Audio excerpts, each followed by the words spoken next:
Hi everyone, welcome back to my channel V Chemistry. Learn chemistry in some new way. Now this is the third video of bio and organic chemistry.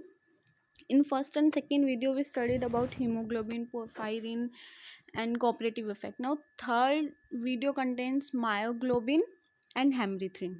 Now first study what is myoglobin. It is represented as MB. Now, myoglobin is a protein which has only one heme group per molecule and serve as an oxygen storage. Like as we told you that hemoglobin, a function of hemoglobin is to carry the oxygen molecule from lungs to muscle tissue, and function of myoglobin is to store that oxygen molecule when it is to used.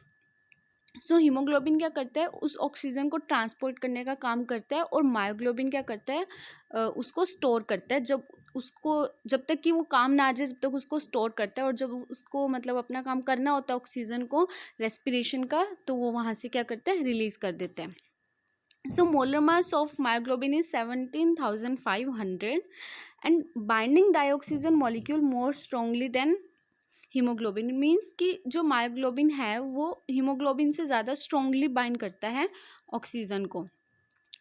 Myoglobin molecule is similar to single sub unit of haemoglobin. अब जो myoglobin का molecule है it's similar to one single sub unit of haemoglobin. Like इसको हम explain करते हैं इस chart की हेल्प से। इसमें क्या कह रहे हैं, अब ये हमारी हीमोग्लोबिन की स्ट्रक्चर है पूरी, ये मैंने आपको पहले भी समझाई थी। हीमोग्लोबिन में क्या है, 4 सब यूनिट होती है इस तरह से। तो 4 सब यूनिट है, हर सब यूनिट में एक हीम ग्रुप है, एक ग्लोबल प्रोटीन है, और ये चारों सब यूनिट सोल्ट ब्रिज से कनेक्टेड होती हैं।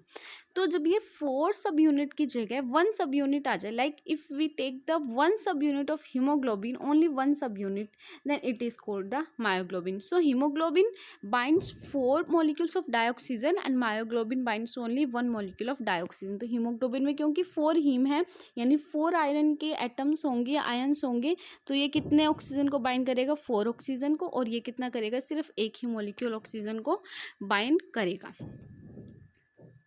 Now, myoglobin is a 5 coordinated high spin complex with 4 coordination position are occupied by nitrogen atom. Is similar, its structure is very similar to hemoglobin. 5 coordination site होती है total इसकी, they are total 5 coordination site, जिसमें 4 coordination site है occupied by porphyrin ring, nitrogen atom of porphyrin ring, and the 5th position is occupied by imidazole group of histidine residue. Okay, now this protein consist of 153 amino acids. इसके अंदर जो हमारे जो protein है इसमें total of 153 amino acids होते हैं। This protein restricts access to the Fe2 by second heme and reduces the formation of hematine like Fe3 dimer. Like as we studied in hemoglobin कि उसका क्या ऑक्सीडेशन हो जाता है हमारे हीमोग्लोबिन का अगर उसमें ग्लोबल प्रोटीन ना हो। सिमिलरली फंक्शन इसका मायोग्लोबिन में है कि जब मायोग्लोबिन में हमारा प्रोटीन नहीं होता तो यहाँ पर भी उसका ऑक्सीडेशन हो सकता है, but because protein is present here so it restrict this, ये इसको रोकता है डायमर को बनने से। तो हम अगर नॉर्मल अगर इसको फिर से एक शॉर्ट में समझें तो it is also of 2 types, deoxy myoglobin and oxy myoglobin. Deoxy myoglobin high spin होता है, ऑक्सी वाला लो स्पिन है, as similar in haemoglobin. Haemoglobin में भी ये सेम ही है। It's electronic configuration is T2G4 Eg2 and oxyhaemoglobin का इलेक्ट्रॉनिक कन्फिग्रेशन है T2G6। It is paramagnetic as there are unpaired electrons, 4 unpaired electrons are there, and hence it is ESR active. And in oxymyoglobin it is diamagnetic and it is ESR inactive. Now the physiology of hemoglobin and myoglobin, it's very important topic in this chapter actually. What this topic says, it says that high affinity for dioxygen, as we say that myoglobin binds oxygen more strongly than hemoglobin, but on what factor it depends? It depends on the partial pressure of oxygen.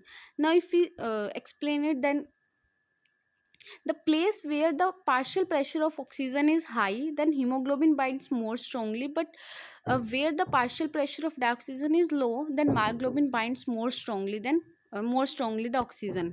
Means कि जहाँ पर हमारा oxygen का partial pressure ज़्यादा होगा वहाँ पे haemoglobin bind हो जाएगा, और जहाँ पे कम होगा वहाँ पे myoglobin.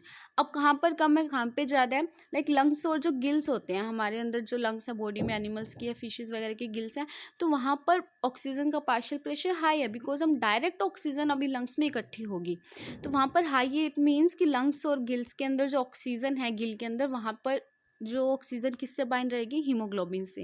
And in muscle tissues partial pressure low होता है, हैंड्स ऑक्सीजन है जो मसल टिश्यू में किसके साथ बाइंड रहेगी, मायोग्लोबिन में। No dioxygen enters the blood in the lungs और गिल्स में ही वो डायरेक्ट, मतलब लंग्स तक डायरेक्टली चल जाती है, फिर लंग्स से वो ब्लड में जाती है, जहाँ पर पार्शियल प्रेशर ऑक्सीजन का रिलेटिवली हाई होता है, where the partial pressure of dioxygen is relatively high and haemoglobin is virtually saturated with dioxygen in lungs. It means that haemoglobin है वो लंग्स में ही क्या होता है, डाईऑक्सीजन के साथ सैचुरेट हो जाता है। अभी हम इसका एक प्रॉपर चार्ट है, लाइक एक उसकी हेल्प से भी समझेंगे। When haemoglobin carries dioxygen to muscle tissue it experiences the lower partial pressure of dioxygen. Means when haemoglobin है जो हमारा डाईऑक्सीजन को मसल टिश्यू पे लेकर जाता है, कैरी करता है, तो वहाँ पर ऑक्सीजन का पार्शियल प्रेशर लो होता है, तो वहाँ पर उसकी जो एफिनिटी है वो कम होती रहती है, और एट द एंड क्या होता है, मायोग्लोबिन की एफिनिटी बढ़ जाती है, तो जो ऑक्सीजन है वो ट्रांसपोर्ट होकर किसके पास चला जाता है, मायोग्लोबिन के पास।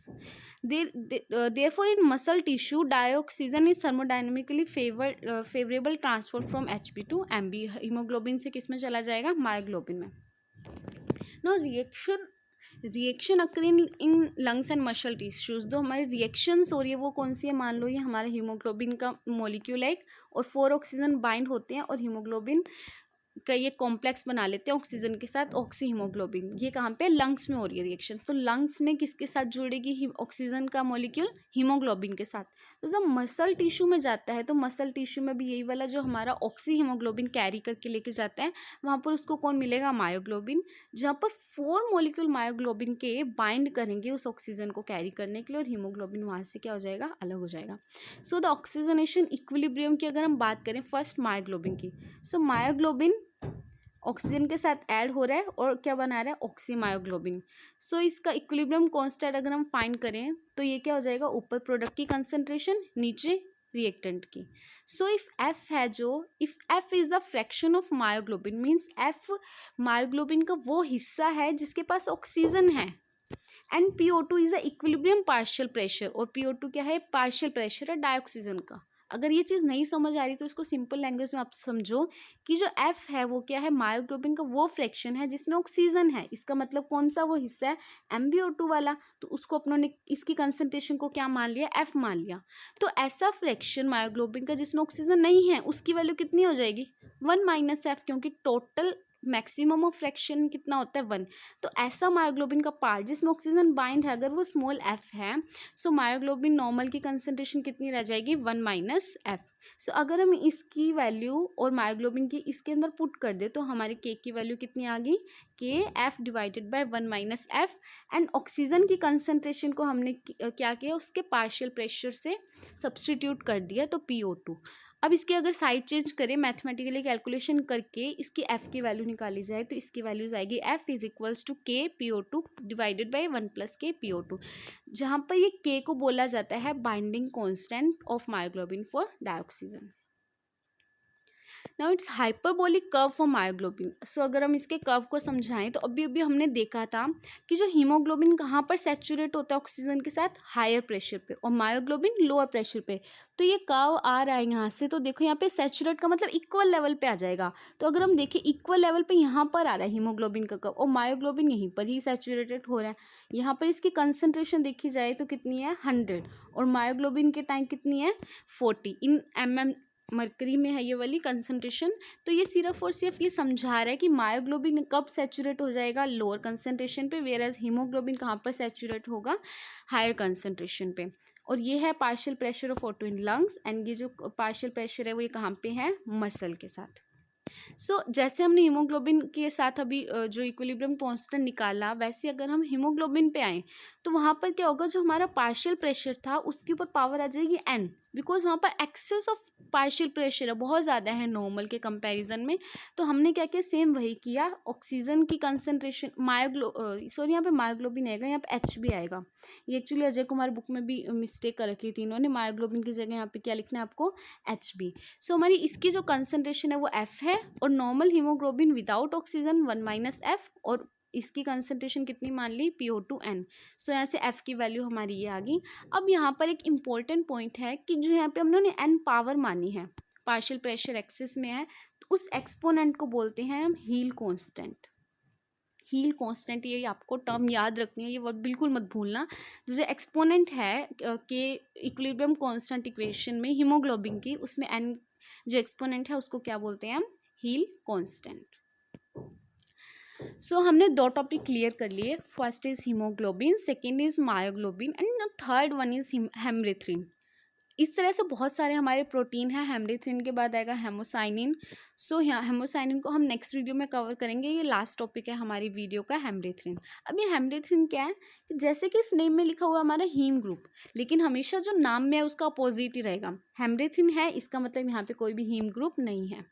हेमरेथ्रिन क्या है, एक non haem iron containing protein है, मतलब आयरन तो है लेकिन इसमें कोई हीम का मतलब पोरफायरिन विद आयरन वो नहीं है। तो हेमरेथ्रिन क्या है, एक non haem iron containing protein है, and it is found in marine invertebrates, and its molecular mass is 1,08,000, ये इसका मोलिकुलर मास है। अब जैसे हीमोग्लोबिन में टोटल 4 सब यूनिट्स थी, like there are 4 subunits in hemoglobin. In hemerythrin there are total 8 subunits, and each with 113 amino acid residues, and in every subunit there is 2 iron active site. Like haemoglobin में 4 सब unit थी, and हर एक सब unit में 1 iron था, 1 iron का ion था। वैसे हेमरेथ्रिन में 8 सब यूनिट है, और हर एक सब यूनिट में कितनी है, 2 आयरन की एक्टिव साइट्स हैं, जबकि मसल टिश्यू में ये सब यूनिट्स कुछ कम हो जाती हैं। अगर हम डिफरेंस देखें हेमरेथ्रिन और हीमोग्लोबिन में, तो क्या है कि हीमोग्लोबिन में क्या है, जो डाइऑक्सीजन है वो बाइंड होता है 1 आयरन एटम के साथ, जबकि हेमरेथ्रिन के अंदर 1 डाइऑक्सीजन बाइंड होता है 2 आयन्स के साथ। मतलब एक ही आयरन के साथ एक ऑक्सीजन बाइंड हो रहा है हीमोग्लोबिन में, जो अब तक हमने नॉर्मल पढ़ा। जबकि हेमरेथ्रिन में क्या है, एक ही ऑक्सीजन 2 आयरन के एटम के साथ बाइंड हो जाएगा। वो कैसे होगा वो भी हम देखते हैं इसी स्ट्रक्चर में। अब ये काम करो, पहले स्ट्रक्चर ही देख लो, उससे कि आपको हेमरेथ्रिन की स्ट्रक्चर जो है हम पढ़ रहे हैं स्ट्रक्चर, वो क्लियर हो जाएगी। ये नीचे हेमरेथ्रिन की स्ट्रक्चर है, कौन सी, डीऑक्सी हेमरेथ्रिन, मतलब जिसमें ऑक्सीजन बाइंड नहीं है। तो यहाँ पर देखो क्या, ये आयरन, ये दोनों ही किस पोजीशन में, इसका ऑक्सीडेशन स्टेट सेकंड है, और ये कैसा है, हाई स्पिन में होता है। हाई स्पिन में, जैसे हीमोग्लोबिन में क्या था, Fe सेकंड में था, हाई स्पिन में था, ऑक्सीजन ऐड होने के बाद लो स्पिन में चला गया। सेम हेमरेथ्रिन में, सेम मायोग्लोबिन में। तो इसमें भी क्या है, 2 आयरन के एटम हैं। अब हमें पता है कि एक आयरन के 6 कोऑर्डिनेशन नंबर होते हैं, ठीक है। तो ये वाला आयरन है, इसकी 3 कोऑर्डिनेशन तो किसने बाइंड कर रखी है, कोऑर्डिनेट कौन है, 3 हिस्टीडीन के मॉलिक्यूल ने, किसने, हिस्टीडीन। जबकि 2 कोऑर्डिनेशन बाइंड कर रखी है ग्लूटामेट एंड एस्पार्टेट, यहाँ पर लिखा हुआ है 2 of which are carboxylic anions from glutamate and aspartate. ये देखो CO2 माइनस। तो ये जो है कार्बोक्सिलिक एनायन, ये कहाँ से आ रहे हैं, ग्लूटामेट से आ रहे हैं, और एक कहाँ से आ रहा है, एस्पार्टेट 106 से। यहाँ पर यही कह रहा है कि आयरन की 6 कोऑर्डिनेशन साइट्स होती हैं, जिसमें से 2 है वो कवर कर रहा है carboxyl anion from glutamate, and 1 is from aspartate, whereas the third one site is coordinated by water, hydroxyl और O2 minus, but most of the chances here is OH minus. तो ये हमारी third coordination site है, जो कि किसने coordinate कर रखी है। अगर हम सिर्फ इस आयरन को देख रहे हैं, अभी इस आयरन की कोऑर्डिनेशन नंबर पूरा करें, तो इस आयरन में दो किसने कर रखी है, ग्लूटामेट और एस्पार्टेट के कार्बोक्सिलिक एनायन है, ये हमारा कार्बोक्सिलिक एनायन है, ठीक है।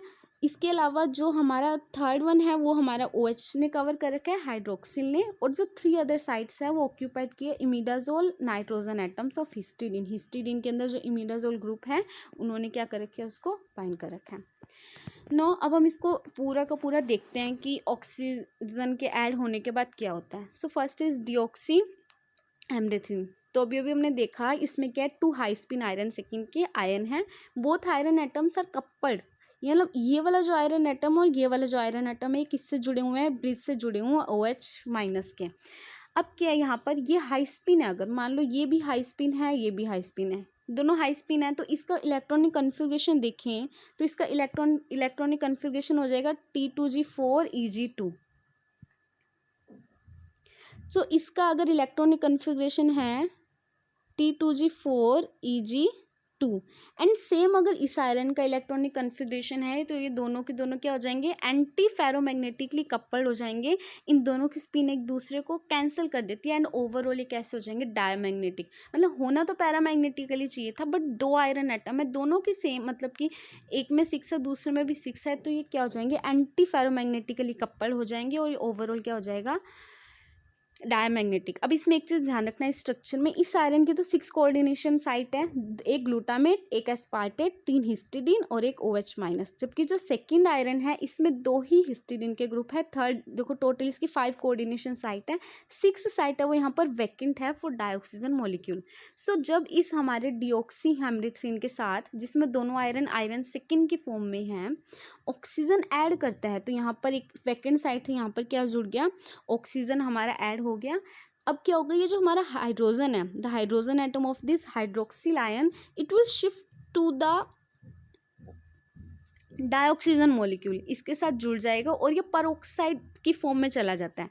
सो यहाँ पे है, when oxygen bind to vacant site, 2 electron transferred from 2 Fe second iron, 1 electron from each. It means that when dioxygen bind, then 1 electron from this iron atom and second electron from this iron atom, it will shift to this O2 and the dioxygen molecule will come in the form of peroxide ion. So dioxygen molecule resulting in, तो अब जो हमारा dioxygen जो iron second oxidation state में था, एक एक अगर इलेक्ट्रॉन डोनेट कर देगा तो दोनों का ऑक्सीडेशन स्टेट कैसा हो जाएगा, 3 हो जाएगा, और जो हमारा डाइऑक्सीजन है वो किस में बदल जाएगा, peroxide में।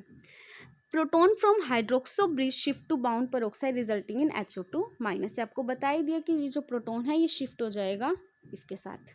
Both Fe3 are in different environment. Now both the iron atom in different environment because this iron is attached to this peroxide ion and the other is not. जबकि ये जो वाला जो आयरन है ये इस peroxide ion से नहीं जुड़ा हुआ, जबकि एक क्या है, ऐड है इसके साथ, तो इन दोनों का एनवायरनमेंट अलग अलग होता है।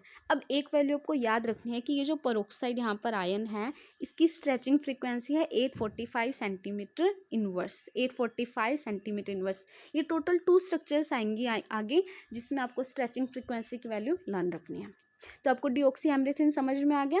दोनों मतलब एक सब यूनिट में 2 आयरन एटम है, स्टार्टिंग में दोनों हाई स्पिन के अंदर होते हैं Fe सेकेंड फॉर्म में, ऑक्सीजन के ऐड होने के बाद एक एक इलेक्ट्रॉन देते हैं ये ऑक्सीजन को और ये खुद किस में कन्वर्ट हो जाते हैं, Fe3 में।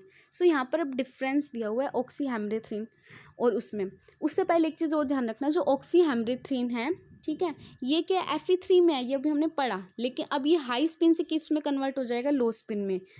तो इसका इलेक्ट्रॉनिक कन्फिग्रेशन क्या हो जाता है, ऑक्सी वाले का T2G5 Eg0। तो सेम ये डिऑक्सी हेमरिथ्रिन की तरह एंटी फेरोमैग्नेटिकली कपल्ड होगा और ये भी किस में हो जाएगा, नेचर डायमैग्नेटिक नेचर में, और ये कैसा हो जाएगा, EPR इनएक्टिव में।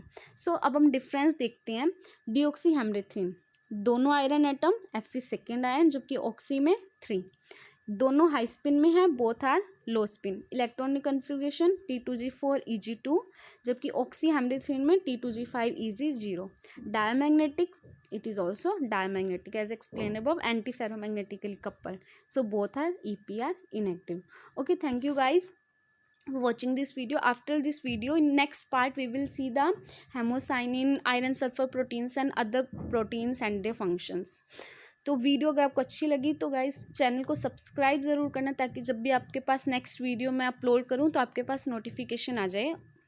और आप अच्छे से इन वीडियो के नोट ज़रूर बना लेना, शॉर्ट हैं एकदम, ताकि आपको एकदम से क्विक